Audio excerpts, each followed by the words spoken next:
Beautiful people. അപ്പം എല്ലാവരും happy ആയിട്ട് സേഫ് ആയിട്ട് സെറ്റായിട്ടിരിക്കുന്നു വിശ്വസിക്കുന്നു. അങ്ങനെ സെറ്റായിട്ടില്ലാത്തവർ വേഗം സെറ്റാവട്ടെ, അടിപൊളിയാവട്ടെ ലൈഫും കാര്യങ്ങളൊക്കെ. അപ്പോൾ ഞാൻ റീസെൻ്റ്ലി ഇങ്ങനെ ഇൻസ്റ്റാഗ്രാം, യൂട്യൂബിൽ എനിക്ക് തോന്നുന്നത് ഇല്ല തോന്നുന്നു, ഇങ്ങനെ സ്ക്രോൾ ചെയ്യുന്ന സമയത്ത് നമ്മളെ ഓൾറെഡി മിഥുൻ മോഹൻ്റെ ഒരു ഇഷ്യൂ വന്നിട്ട് വേറൊരു 28 വയസ്സുള്ള ഒരു അനൂപ് എന്ന് പറയുന്ന ഒരാളും കൂടി പ്രേമ നൈരാശ്യം അങ്ങനെ പറയാം അതുകൊണ്ട് ആത്മഹത്യ ചെയ്തതായിട്ടുള്ള ഒരു ന്യൂസ് കുട്ടീൻ്റെ അല്ല ആ ചാട്ടൻ്റെ അമ്മ പറയുന്നത്. അതായത് ഇവർ 14 വർഷമോ അങ്ങനെ റിലേഷൻഷിപ്പിൽ ഉണ്ടായതാണ്. ദെൻ ആ കുട്ടി വേണ്ടാന്ന് പറയുന്നു. ഇവര് കല്യാണം കഴിഞ്ഞ ആൾക്കാരെ പോലെ തന്നെയാണ്, ഒരേ റൂമിലും കാര്യങ്ങളിലൊക്കെയാണ്. അങ്ങനെ എന്തെല്ലോ അമ്മ പറയുന്നുണ്ട്. പിന്നെ പെട്ടെന്ന് ആളിവിടെ ടാറ്റും കാര്യങ്ങളൊക്കെ അടിച്ചിട്ടുണ്ട്. പിന്നെ പെട്ടെന്ന് ഒരു ദിവസം ഇവള് വേണ്ട എന്ന് പറയുകയും ആ ഒരു കോൾ റെക്കോർഡ്സ് ഒക്കെ അതിൽ വെക്കുന്നുണ്ട്. അങ്ങനെയൊക്കെയുള്ള കുറച്ച് കാര്യങ്ങൾ ഈ ആത്മഹത്യ. അപ്പം കുറെ ആൾക്കാർ ഇക്വാലിറ്റി എന്തുകൊണ്ട് ആൺകുട്ടികൾ മരിച്ചു കഴിഞ്ഞാൽ എന്തുകൊണ്ട് പിന്നെ അന്വേഷണം വരുന്നില്ല, അത് ശരി തന്നെയാണ്. ഓക്കെ, ആൺകുട്ടികൾ മരിക്കുമ്പോൾ എന്തുകൊണ്ട് നിങ്ങൾ അന്വേഷിക്കുന്നില്ല എന്നുള്ളത് വളരെ ശരിയായ ചോദ്യം തന്നെയാണ്. കാരണം പെൺകുട്ടിയാണ് ആത്മഹത്യ ചെയ്തിട്ടുണ്ടെന്നുണ്ടെങ്കിൽ പെട്ടെന്ന് തന്നെ അറസ്റ്റ് വരും, അന്വേഷണം വരും, അങ്ങനെയൊക്കെ ഉണ്ട്. അതൊരു ആൺകുട്ടി ആവുന്ന സമയത്ത് ഉണ്ടാവുന്ന കാണുന്നില്ല. പിന്നെ ആരും അങ്ങനെ പ്രഷറൈസ് ചെയ്യുന്ന കാണുന്നില്ല ആ ഒരു ഇഷ്യൂസ്. അത് തെറ്റ് തന്നെയാണ്, അത് അന്വേഷിക്കപ്പെടണം. ആത്മഹത്യക്ക് ആ കുട്ടി പ്രേരിപ്പിച്ചിട്ടുണ്ടോ ഇല്ലയോ എന്നുള്ളത്. ഇപ്പം മിഥുന്റെ കേസിലും അങ്ങനെയാണ്. പിന്നെ ഇതിലിപ്പം ഞാൻ സംസാരിക്കാൻ വരുന്ന ഒരു കാര്യം എന്താണെന്ന് പറയാം, മിഥുനായാലും അനൂപായാലും ഇവരുടെ ലൈഫിലുള്ള അല്ലെങ്കിൽ ഇവരുടെ റിലേഷൻഷിപ്പിൽ ഇന്നർ പാർട്ടിലുള്ള അല്ലെങ്കിൽ അവരുടെ ഉള്ളിലുള്ള അവരുടെ ഇടയിലുള്ള പ്രശ്നങ്ങൾ നമുക്ക് ആർക്കും അറിയില്ല. ഈ ഇരുന്ന് കുരയ്ക്കുന്ന എനക്കറിയില്ല, കാണുന്ന നിങ്ങൾക്കറിയില്ല. അത് അവർക്ക് മാത്രമേ, ആ 2 പേർക്ക് മാത്രമേ അറിയുള്ളൂ അവരുടെ ഇടയിൽ എന്തൊക്കെ പ്രശ്നങ്ങളുണ്ട് എന്നുള്ളത്, അല്ലേ? ഇഷ്ടംപോലെ പ്രശ്നങ്ങളുണ്ടാവാം. നിങ്ങൾ പുറത്ത് കാണുന്ന പോലെ ആയിരിക്കില്ല എല്ലാ കപ്പിൾസും. ഓക്കെ, ഇപ്പം ഞാൻ എപ്പോഴും റിയൽ ലൈഫ് എന്നൊക്കെ പറയുന്നത് പോലെയാണ്. ഇതിലിപ്പോ മിഥുന്റെ കേസിൽ അനൂപ് എന്ന് പറയുന്ന ആ ചേട്ടന്റെ പെൺകുട്ടിന്റെ പേര് എനിക്കറിയില്ല.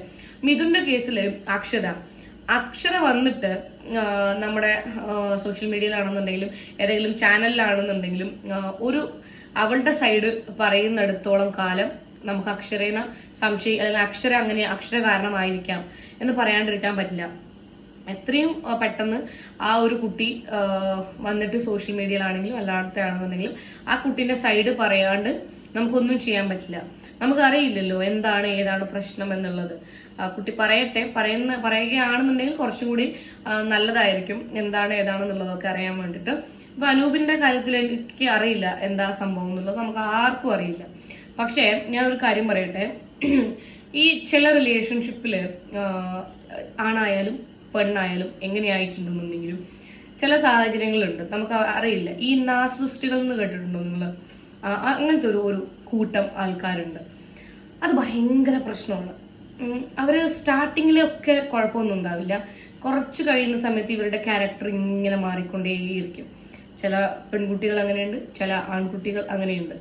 ഇവരെന്ന് പറഞ്ഞു കഴിഞ്ഞിട്ടുണ്ടെങ്കിൽ ഉണ്ടല്ലോ, കുറച്ച് അത് ഓവർ പൊസസീവ് ആണോ അല്ലെങ്കിൽ ഓവറായിട്ടുള്ള സ്നേഹമാണോ എന്താണെന്നുള്ളത് നമുക്ക് ആദ്യം മനസ്സിലാവില്ല.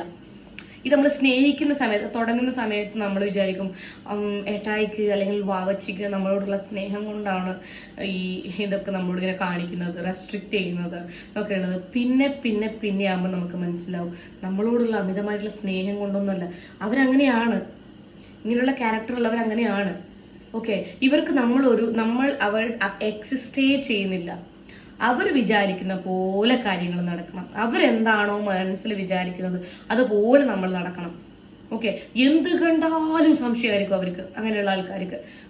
അത് അങ്ങനെ ഒരു റിലേഷൻഷിപ്പിൽ ഉണ്ടായവർക്ക് ഇത് വളരെ ക്ലിയർ ആയിട്ട് റിലേറ്റ് ചെയ്യാൻ പറ്റും.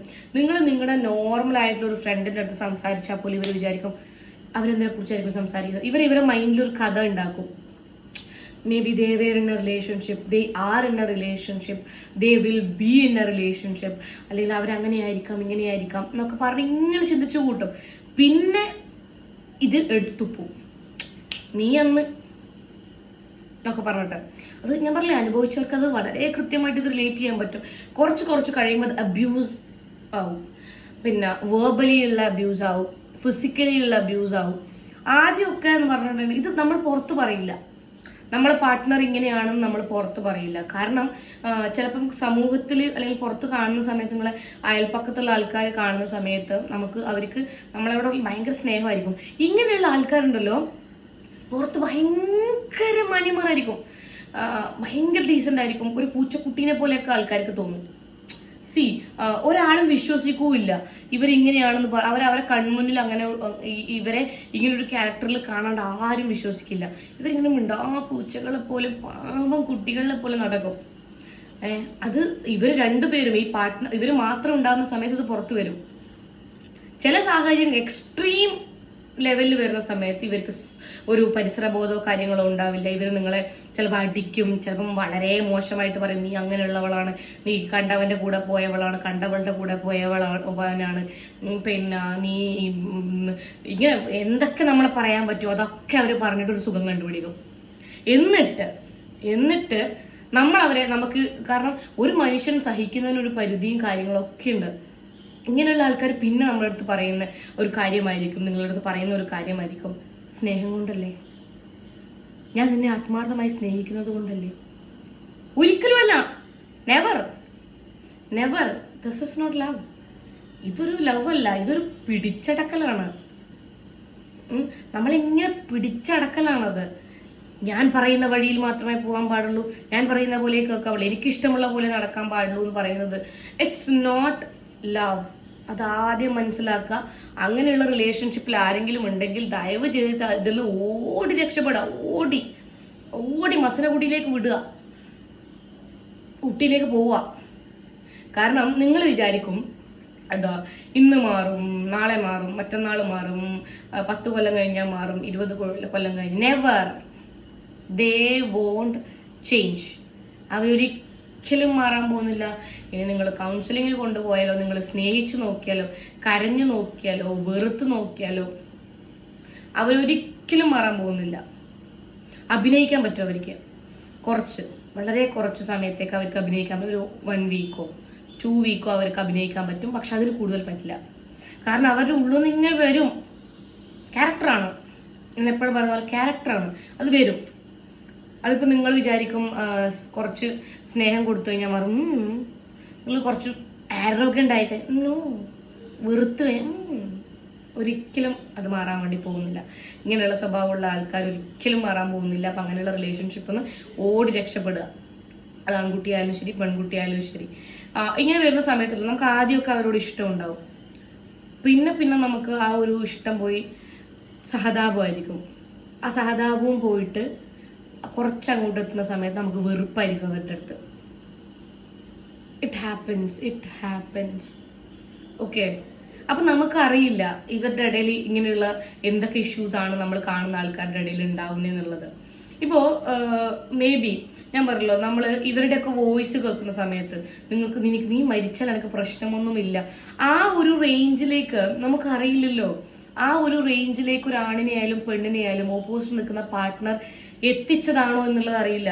അങ്ങനെ ഒരു മൈൻഡ് സെറ്റിലേക്ക് അത്രയും ചിലപ്പോൾ നമുക്ക് അത്രയും ടോർച്ചർ ചെയ്ത് പിന്നെ നമ്മളെ മെന്റലിയും ഫിസിക്കലിയും നമ്മളെ തളർത്തിയ ഒരാളോട് നമുക്ക് എങ്ങനെ തോന്നാനാണ് ഒരു സഹതാപം, അല്ലെങ്കിൽ പിന്നെ അവർക്ക് എന്തെങ്കിലും പറ്റിക്കഴിഞ്ഞാൽ നമുക്കൊരു സങ്കടം എങ്ങനെ തോന്നാനാണ്? ഇല്ല. കാരണം ഇങ്ങനെയുള്ള ആൾക്കാരുടെ കൂടെ ജീവിക്കുമ്പോൾ അല്ലെങ്കിൽ കൂടെ കുറച്ചു കാലം നിന്ന് നമ്മുടെ മനസ്സ് മരവിച്ചു പോകും. അത് ഉറപ്പുള്ള കാര്യമാണ്. ഞാൻ പറഞ്ഞു വരുന്നത് ഈ കേസുകളിലൊക്കെ ഈ മരിച്ച ആൾക്കാർ ഇങ്ങനെയാണ് എന്നല്ല കേട്ടാ, അങ്ങനെയല്ല ഞാൻ പറഞ്ഞു വരുന്നത്. അങ്ങനെയും ആവാം എന്നുള്ളതാണ്. ഇൻസെക്യൂരിറ്റി ഒരു പരിധി വരെ, അല്ലെങ്കിൽ പോസസീവ്നെസ് ഒരു പരിധി വരെയൊക്കെ ഒരു റിലേഷൻഷിപ്പിൽ അത്യാവശ്യമാണ്, അല്ലെങ്കിൽ അതൊരു രസമുള്ള പരിപാടിയാണ്. പക്ഷെ അത് ഓവർ ആവുന്ന സമയത്ത് ഒരാൾക്കും അത് ഹാൻഡിൽ ചെയ്യാനോ അല്ലെങ്കിൽ അതിനോട് പൊരുത്തപ്പെട്ടു പോകാൻ ആരെ കൊണ്ടും പറ്റില്ല. എത്ര കാലം അഡ്ജസ്റ്റ് ചെയ്യും? അഡ്ജസ്റ്റ് ചെയ്യുന്നതിനനുസരിച്ചിട്ട് ഈ ഉണ്ടായിരുന്ന ഇഷ്ടം കുറയാണ് ചെയ്യുക. മനസ്സിലായില്ലേ?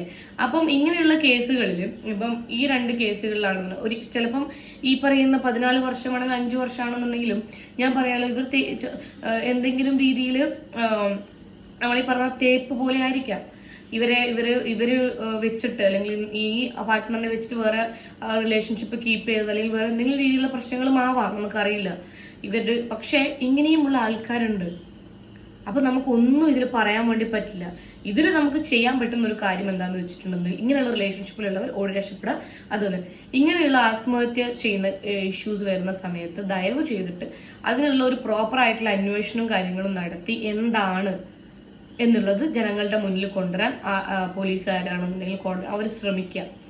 ഓക്കെ, ഇത് നമ്മളിങ്ങനെ വായിട്ടലക്കുന്നു എന്നല്ലാണ്ട് അതിലൊരു അന്വേഷണങ്ങളോ കാര്യങ്ങളോ നടക്കാത്തിടത്തോളം അല്ലെങ്കിൽ അതിന്റെ സത്യാവസ്ഥ പുറത്തു വരാത്തിടത്തോളം കാലം നമുക്കൊന്നും ചെയ്യാൻ പറ്റില്ല. ഇതിലിപ്പം മിഥുന്റെ കേസിലാണെന്നുണ്ടെങ്കിൽ നമുക്ക് അപ്പൊ അങ്ങനെ ഒരാളെ പേര് എനിക്കറിയാം, അക്ഷര. ഇതിലെനിക്കറിയില്ല, അനൂപ് എന്ന് പറയുന്ന ആളുടെ കേസിൽ എനിക്കറിയില്ല. അപ്പൊ പെൺകുട്ടികൾ ഒന്നെങ്കിൽ പറയാ, അല്ലെങ്കിൽ പോലീസുകാർ അന്വേഷിച്ചിട്ട് എന്താണ് ഇതിന്റെ സത്യാവസ്ഥ, ഇന്ന കാരണം കൊണ്ടാണ് എന്നുള്ളത് പറയാം. പിന്നെ ആൾക്കാർ വാദിക്കുന്നതും ശരിയാണ്. ആൺകുട്ടികൾ മരിച്ചു കഴിഞ്ഞാൽ ഇവിടെ ചോദിക്കാൻ ആരുമില്ല, പെൺകുട്ടികൾ മരിച്ചു കഴിഞ്ഞാൽ സംസാരിക്കാൻ എത്രയോ ആൾക്കാരുണ്ട്. അത് ശരി തന്നെയാണ്. അപ്പോൾ ഈ രണ്ട് നല്ല ഏതൊരു കേസുകളിലാണെന്നുണ്ടെങ്കിൽ പ്രോപ്പർ ആയിട്ടുള്ള അന്വേഷണങ്ങളും കാര്യങ്ങളും നടത്തി എന്താണ് സത്യാവസ്ഥ എന്നുള്ളത് ദയവ് ചെയ്തിട്ട് ജനങ്ങളുടെ മുന്നിലേക്ക് എത്തിക്കുക തന്നെ ചെയ്യണം. ഓക്കെ, പിന്നെ പ്രേമനൈരാശ്യമാവട്ടെ എന്തുമാവട്ടെ, നിങ്ങൾ ദയവ് ചെയ്തിട്ട്, ഞാനിത് പല പ്രാവശ്യമായി പറയുന്നു, നിങ്ങളുടെ ജീവിതം അവസാനിപ്പിക്കാണ്ടിരിക്കുക. Please please please. പാരൻസിനോടാണ്. അപ്പം മിഥുന്റെ കേസിൽ മിഥുന്റെ അമ്മ പറയുന്നുണ്ട് എന്താ വെച്ചിട്ടുണ്ടെങ്കിൽ അവരുടെ ഒരു ഡിപ്രസ്ഡ് സ്റ്റേജിലേക്ക് പോകുന്നുണ്ട് എന്ന് ഞങ്ങൾക്ക് അറിയാമായിരുന്നു. അങ്ങനെ അറിയുമ്പോൾ തന്നെ ഒന്നെങ്കിൽ ചികിത്സിക്കുക, അല്ലെങ്കിൽ പ്രോപ്പറായിട്ടൊന്ന് കെയർ ചെയ്യുക, സംസാരിക്കാൻ ശ്രമിക്കുക, എന്താണെന്ന് കേൾക്കാൻ ശ്രമിക്കുക. ഇപ്പം നിങ്ങൾ ഡിപ്രസ്ഡ് ആവുന്നുണ്ടെന്ന് തോന്നുമ്പോൾ ദയവ് ചെയ്തിട്ട് നിങ്ങൾ തന്നെ ആരോടെങ്കിലും എന്നെ ഒന്ന് ഹോസ്പിറ്റലിൽ കൊണ്ടുപോകും, എന്നെ ഒന്ന് കൗൺസിലിങ്ങിന് കൊണ്ടുപോകും എന്ന് പറഞ്ഞിട്ട് പോവുക. കാരണം നമ്മുടെ ലോകം എത്രയോ വലുതാണ്, എന്തൊക്കെയോ കാണാൻ കിടക്കുന്നുണ്ട്. നമ്മളൊക്കെ കാണുന്നില്ലേ ഡെയിലി ഇങ്ങനത്തെ ഓരോ ന്യൂസുകൾ, വിയേർഡായിട്ടുള്ള കുറെ കാര്യങ്ങൾ, അതൊക്കെ ഇനിയും കേൾക്കാനുണ്ട്. ജീവിതം അവസാനിപ്പിച്ച് അവിടെ തീർന്നു. നല്ല നല്ല ഓർമ്മകൾ വരാനുണ്ട്, പ്രശ്നങ്ങൾ വരാനുണ്ട്, എല്ലാം വരാനുണ്ട്. അതൊക്കെ ഫേസ് ചെയ്തിട്ട് മരിക്കുക, അല്ലാണ്ട് ആത്മഹത്യ ഒന്നും ചെയ്യരുത്. Okay, it's a request. Life is very precious.